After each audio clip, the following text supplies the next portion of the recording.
ঈমান বিক্রি করবেন না। এ মুসলমানের ছেলেরা ব্যবসা বাণিজ্য তরবারি করতে হবে, কিন্তু আখিরাতকে ভুলে যেও না। আপনার নবী বিরোধী করে নয় এ মুসলমানের ছেলেরা, কারণ নবী আমার ছোট্টবেলাতে দুনিয়া আসার আগে বাবা জানকে হারিয়েছে, ছোট্টবেলাতে মাকে হারিয়েছে। নবী আমার কোনদিন মা বাবার জন্য কাঁদে না। আল্লাহ নবী যখন কেঁদেছে ওই কান্নাটা গুনাহগার উম্মতিদের জন্য কেঁদেছে।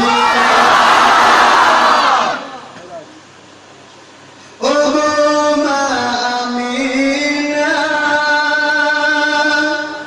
তোমার কোনে ঘরে রহমত খোদা পরে ঝরে ঝরে।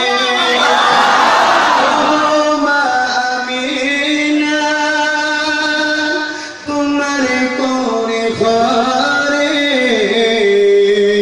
রহমত খোদা পরে ঝরে ঝরে। বুঝতে পারছেন? কেমন হচ্ছে না?